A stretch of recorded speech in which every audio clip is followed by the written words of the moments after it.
Welcome back, Alex Mack. Bro, Apple just released their new iPhone 14 Pro and Max and regular. I think, honestly, the ad literature is very inconsistent. We need to talk about this. We deserve answers. About the camera, that is. This phone probably has 100 different features that would make my life easier, but I don't care about that. I don't. I will not account for anything that doesn't help me make art. We are in the business of talking about cameras around here. Why else do you think I was elected to start this YouTube channel? Today, we're reviewing the camera on my brand new iPhone 14 Pro. And I'd love to keep teeing up, but I need to quickly mind the video title. I'm gonna drop a timestamp right here for people who might need help fixing their iPhone footage when uploaded to Premiere Pro. Does your iPhone footage look like this after importing when it looks normal on your phone? Go to that timestamp and I'll teach you how to fix it. It's easy, no sweat. Apple hates you, but I don't. I had this problem working with my iPhone footage when I uploaded it to Premiere Pro, and I thought other people might too, so I hope it helps. Otherwise, I do think people are gonna wanna genuinely hear about the video and photo specs of the new iPhone 14. So we're gonna do that today. I'll be reviewing the iPhone 14 using no third-party software at all. I'm only gonna be looking at the onboard camera functions that come with the phone.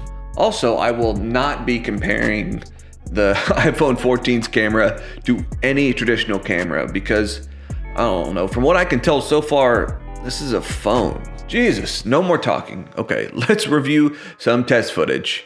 Roll the tape, Gilbert Grape.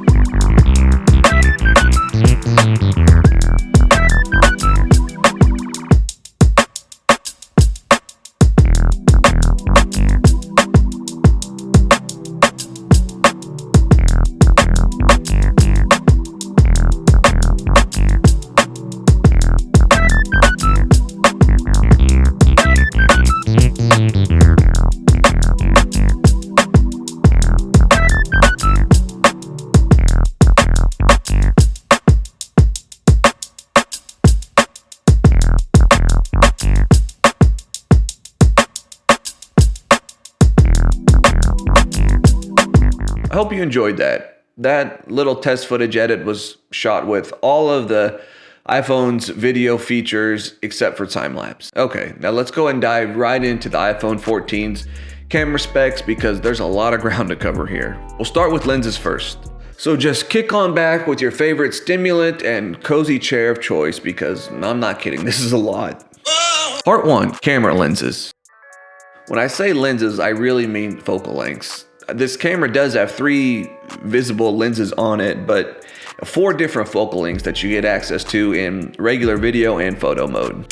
You get a 0.5 times option, which is 13 millimeters at 12 megapixels, a 1 times option, which is 24 millimeters at 48 megapixels, a 2 times option, which is 48 millimeters at 12 megapixels, and a 3 times option, which is listed at 77 but can be used to zoom in way further to what I assume is 231 millimeters, 77 times 3.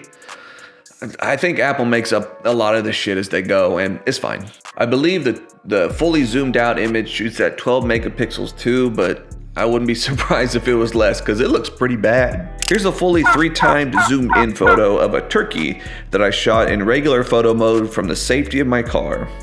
Can you see the turkey? Oh, it's there, but who cares when the photo quality is this low? These 4 focal lengths are not available in every mode, like cinematic, slow-mo, and portrait mode. But hey, good news.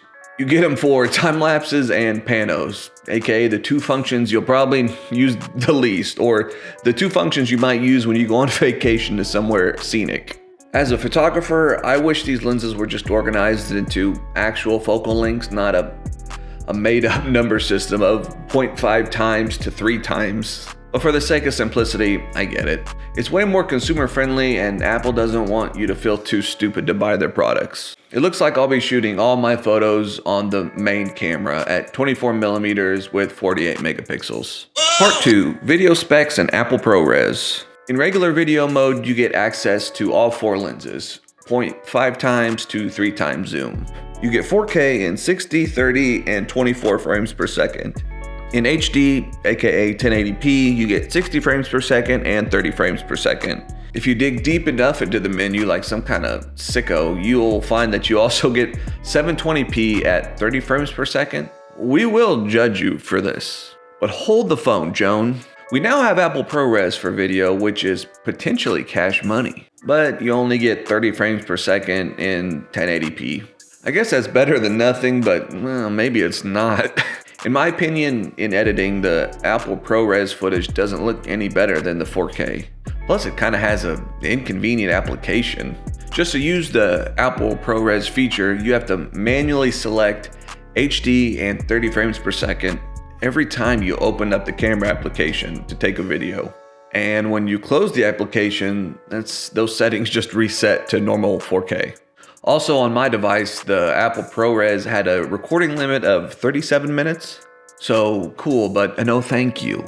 Okay, next up, slow-mo video. You like slow motion, right? Well, you might not after you see this footage. So in the iPhone 14 Pro, we get 120 frames per second and 240 frames per second in HD. It's very user-friendly, but it's very muddy with kind of weird shifting colors between the high frame rate modes. There is a crop too, which is fine. You may love this mode because it is fun to use. It's fun to be able to take a quick video clip of your toddler catching a baseball in slow motion, but I dabble in excellence, and these shortcomings just drive me nuts. Like most of the features on this camera, it's well-intentioned but produces ugly results. Just like... So the next step is roast the potatoes. Your mom! In editing, this mode should require no other speed adjustments on your part. Okay, action mode. This one really broke my heart. I didn't know about this mode. I actually stumbled upon it organically on my phone. I was looking to turn on stabilization for my 4K 60 footage because the phone does have an enhanced stabilization that you can toggle on, but it doesn't work very well. But action mode, oh baby, that was supposed to change everything. We're in 2.8K 60 frames per second here. I turn it on, not knowing what to expect. I notice it has a kind of modified XY axis gimbal effect going on to stabilize the footage. Great, so I get a little creative and I attach the iPhone 14 Pro to my gimbal and I turn it upside down like a little Steadicam, but gross. I hit the playback. I like what I'm seeing on the phone. So I try a few more shots and hot dog, binya pollywog, we are in business. Then I take that footage home and I upload it to Premiere Pro and woof. Don't get me wrong, kind of like the slow-mo mode, the footage looks fun, but look at it. It is really, really muddy. It has poor colors and it does need to be adjusted with 50% speed in Premiere. Looking at the footage, this has to be the poorest quality footage that this camera can shoot. It's smooth footage for the most part, but at what cost? It's just so noisy. Look, I don't fully understand the trade-off between image quality and stabilization here. In action mode, the camera will give you a prompt that says more light required. Bro, I shot this at like 4:30 in the afternoon. What do you want from me? It's just frustrating because the playback on my phone looked so much better than it actually looks anywhere else. It's a little misleading. I like the idea in theory. I mean, Apple's trying to get on par with GoPro and Insta360 stabilization modes, and I mean, that would all be great if the camera worked well, but it doesn't, and now it's our problem. Part 3, cinematic mode. Okay, let's talk more about my feelings and Apple cinematic mode. In this mode, you get 4K in 30 and 24 frames per second and HD in 30 frames per second. You get access to the 1x and 3x focal lengths option in this mode. This mode really reminds me of Apple's famous portrait mode, but just in continuous video. It gets a little stranger though, because now we have the option to adjust our f-stop. Kind of and not really. So we get the option of selecting f2 to f16, but in my experience, adjusting these f-stops only adjusts the artificial blur in the background, not the actual exposure. Apple calls this depth, so Again, essentially, just how blurry does the background look? This shit is a crime against nature. On a normal camera, you would adjust your f-stop to adjust your depth of field. And in doing so, that obviously changes the exposure. You're basically adjusting how much light can get through the camera's lens, through the aperture blades, and hit the camera sensor. So Apple sees that process and says, okay, yeah, me too, I'll do that. I'm just gonna use AI to do all of it.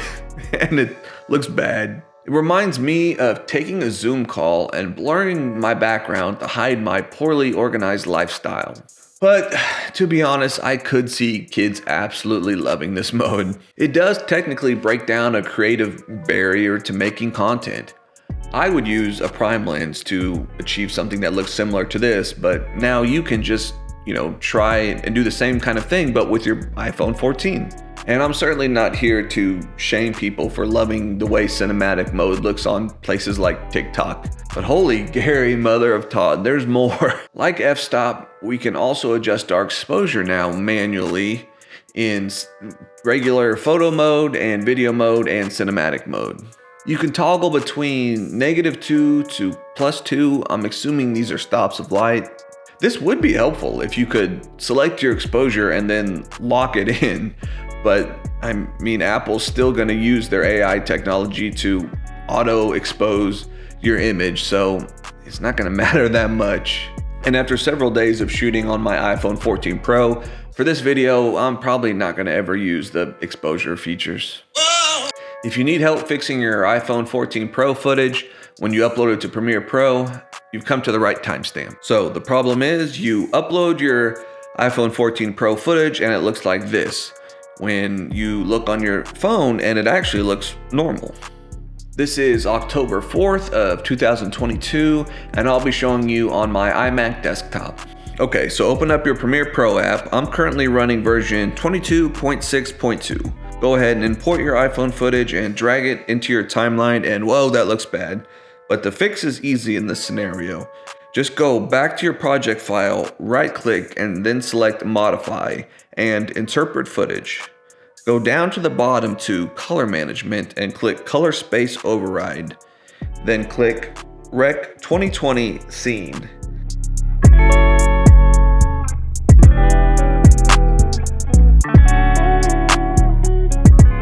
And hopefully you'll be good to go. Just edit the colors from there to your taste and say 10 Hail Marys. Okay, what's up next here? Time-lapse and panel mode. So, part 4, iPhone 14 Pro photo mode. When you open up the camera app for the very first time, you get the option to choose a photographic style if you want. This is basically a filter you can choose if you really like a specific visual style, like rich contrast, vibrant, warm, cool, etc. You can select a style that best fits your taste and apply it to all the stuff you shoot every time. Honestly, the fact that Apple even offers this option means that photographically, they just don't fucking get it. You get all the same focal lengths that I just mentioned in regular video mode. But with the iPhone 14 Pro, we get the option of shooting photos in Apple ProRes and 48 megapixels. And in the phone, it looks like you don't actually have to use the 48 megapixels if storage is an issue for you. Okay, let's take a little closer look at what Apple has to say about their ProRAW mode in photo. ProRAW is a 10-bit file that uses linear DNG formats to retain more information and dynamic range in the file, providing additional flexibility when editing exposure and white balance. Okay, so I think it actually makes more sense if you just don't think about it as Apple ProRAW. Think about it as photos you take that you're gonna edit on a computer or other software. If you're not gonna edit your photos or just make little auto adjustments, don't need Apple ProRAW. In editing using Lightroom, I found the ProRAW photos to hold up fairly well to similar editing I do with my mirrorless camera photo work. If you read the photo sizes, they seem to be pretty robust data-wise. In the 16:9 aspect ratio, I'm getting 4,536 by 8,086. I mean, that's more than on par with my Canon mirrorless camera. On paper anyways. What you got to remember is sensor size matters. This has a small sensor compared to a regular traditional camera or even my mirrorless camera. and that makes a difference. So, I mean, in conclusion, if I'm gonna take a photo that's important, that I know will need editing or benefit from editing, I'm just gonna use my actual camera. But these photos look okay, and the quality is high enough for content creation. Part 5, portrait mode. The iPhone 14 Pro also has Apple's famous portrait mode with 1x, 2x, and 3x focal length options. You also get those f-stop and exposure adjustments that I mentioned before in cinematic mode. It's almost like they're the same fucking thing. And this mode isn't new by any means. I think actually my iPhone 12 had this mode as well. And you kind of know what you're getting with portrait mode at this point. And like cinematic mode, I find that it's really not to my taste creatively. I think it just looks really unnatural to how my eyes digest actual depth of field. So, sorry. My eyes tell me it's ugly, but yours may really like it, so follow your heart. Honestly, I think this mode looks best when you raise the f-stops to an unusually high number. So, for instance, I shot this at f8. And I think this takes out some of that really heavy artificial blur that your phone's doing. Again, this is not how a normal camera uses f-stops, so please keep that in mind. Portrait mode does have the stage light mode though, and although it's not perfect, I think it's a nice step forward in the camera's AI system. It's creating light sources that aren't even there in real life and then applying them to photos. When working with stage light, I find the results not really usable, but it's just as interesting. Part 6, conclusion. It should be said that this is actually my second iPhone 14 Pro. The initial one sent to me from Apple had a broken front-face camera on it, so I had to return it. And after a little research, I found that this phone has a lot of camera glitches, honestly. All the camera features I covered in this video are extremely mid or less. Photographically, I didn't come across anything on this camera that felt particularly new or more useful to me. This camera is better quality-wise than my iPhone 12 that I had, but somehow it's not more useful. And look, try this at home if you're an Apple person and you need more perspective. Next time you're hanging out with your friends and one of them has a newer Samsung Galaxy, just ask to borrow their phone for a few minutes and test out their camera. You'll be shocked at how good they are versus Apple products. If anything, making this video reminded me of why Apple designs their camera phones the way they do. They create great cameras that unskilled people can use when making content, and with that feeling of consumer satisfaction, despite photographic skill, they will buy more phones because people had fun using them. Photography YouTubers like to have these sweaty debates like, oh boy, I think this smartphone camera is gonna finally eliminate the need for professional cameras. Bitch, we are 14 iPhone generations in. When is that supposed to start? The camera was supposed to replace paintings and TV was supposed to replace radio and movies, but guess what? We still have all 5 and always will. What I'm hoping is that Apple pushes for more AI features in their camera packages going forward and just go all in on that. And I'm talking about the AI features that generate just a fun user experience, not the ones that are fake f-stops and exposure adjustments. That stuff's not fun.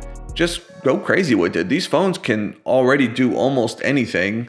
Why not push the AI software a little further? Okay, here's a rapid list of the cons for the iPhone 14 Pro camera. Number 1, well, my first one didn't work, so. Number 2, I started shooting with a full battery and I only got about 2.5 hours of use before my phone went to 20%, and that wasn't continuous use. That was just, getting random clips and photos here and there. Number 3, the phone gets really warm after about 15 minutes of camera use, and then you get some kind of weird auto dim thing that goes on with the display. Not fun. Number 4, and I think I mentioned this earlier, the camera will usually reset all of your settings every time you close and open the camera app, which sucks. Number 5, I like to shoot all my photos in 16:9, but the camera seems to have a default 4:3 aspect ratio. Not fun. Get out of my face with that. Number 6, shooting a lot on a smartphone will give you what I call GoPro Hero PTSD. And I'm talking about a camera that relies 100% on a touchscreen to use. This stuff can break your brain. I'm talking glitches, phone freezes, a ton of accidental video and photos taken, and again, losing your camera settings all the time. Okay, rapid fire list of the pros of the iPhone 14 Pro camera. Number 1, it's always near me. And that's all I have to say about the iPhone 14 Pro and its camera system. I really didn't mean to come down too hard on my Apple bros out here. I'm not trying to ruin something that you enjoy. I'm not trying to do a Thor Love and Thunder here on you. As always, use whatever camera you have as often as possible and never stop. If you made it this far in the video, that means not only did you decide to watch, but you decided to keep watching. And I really appreciate that. This channel is finally starting to experience a little growth around here, so everybody be cool and like and subscribe. Whatever this is so far, I think I'm proud of it. Okay, I'll see you next time.